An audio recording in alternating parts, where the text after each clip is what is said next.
حضرت علی اکبر کے بعد اب باری تھی ننھے علی اصغر کے امتحان کی۔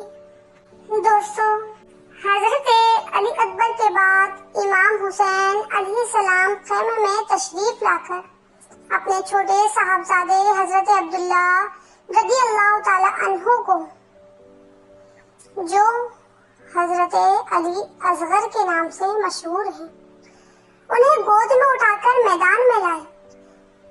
ایک بدبخت نے تیر مار کے گود ہی میں ذبح کر دیا۔ دوستو، ذرا سوچئے، ننھے علی اصغر رضی اللہ تعالی عنہ کے پیاسے گلے پر جب تیر لگا ہوگا اور یہ شدت کرب سے اپنے بابا جان کی گود میں تڑپے ہوں گے اور پھر جھرجھری کھا کر دم توڑا ہوگا۔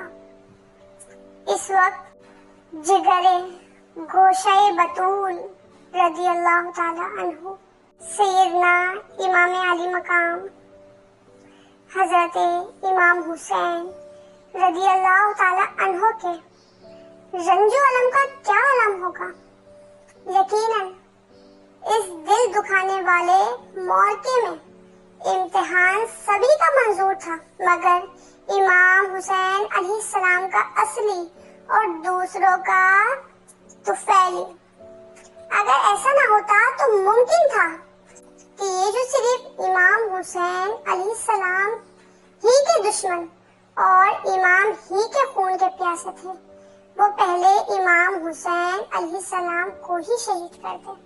دوستو، اب وہ وقت آیا کہ جانثار ایک ایک کر کے رخصت ہو چکے اور امام حسین علیہ السلام پر جانیں قربان کر گئے۔ اب تنہا حضرت امام حسین رضی اللہ تعالی عنہ ہیں اور ایک فرزند حضرت امام زین العابدین رضی اللہ تعالی عنہ، وہ بھی بیمار و ضعیف ہیں۔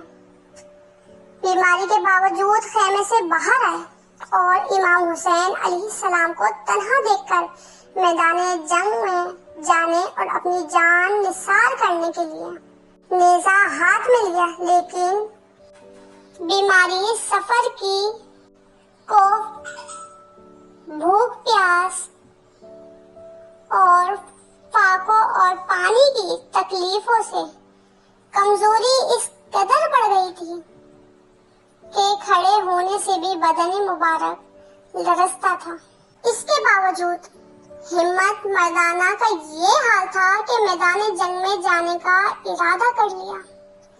حضرت امام حسین علیہ السلام نے فرمایا، بیٹے لوٹ آؤ، میدان جانے کا ارادہ نہ کرو، میں کنبے قبیلہ عزیز و اقارب خدام جو ہمراہ تھے راہ حق میں نثار کر چکا ہوں، اور الحمدللہ ان مصائب کو اپنے نانا صلی اللہ علیہ وآلہ وسلم کے صدقے صبر و تحمل کے ساتھ برداشت کیا، اور اب اپنا وجود بھی راہ خدا میں نظر کرنے کے لیے حاضر ہے۔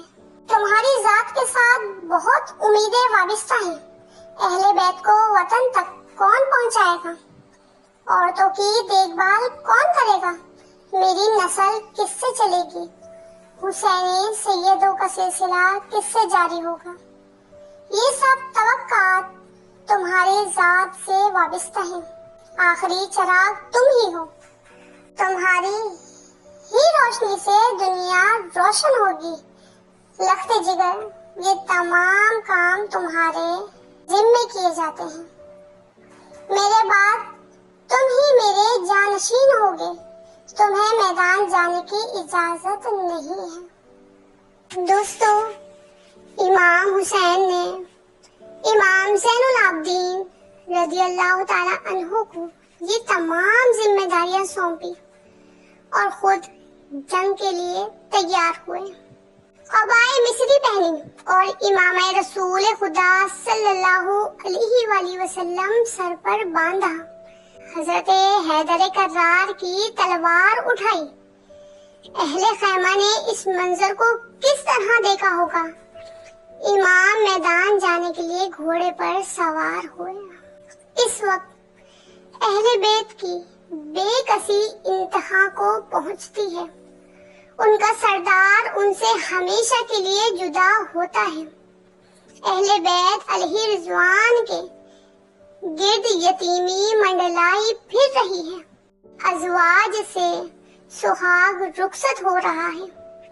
سکینہ کی تری ہوئی آنکھیں اپنے والد کا آخری دیدار کر رہی ہیں۔ آنکھوں سے آنسو ٹپک رہے ہیں اور خاندان مصطفیٰ صلی اللہ علیہ وآلہ وسلم بے وطنی اور بے کسی میں اپنے سروں سے رحمت و کرم کے سائے کو رخصت کر رہا ہے۔ حضرت امام حسین علیہ السلام نے اپنے اہل بیت کو صبر کی تلقین فرمائی، رضا الہی پر صابر و شاکر رہنے کی ہدایت کی اور سب کو سپرد خدا کر کے میدان کی طرف رخ کیا۔ دوستو، اب نہ قاسم ہے، نہ ابو بکر و عمر، نہ عثمان و عون،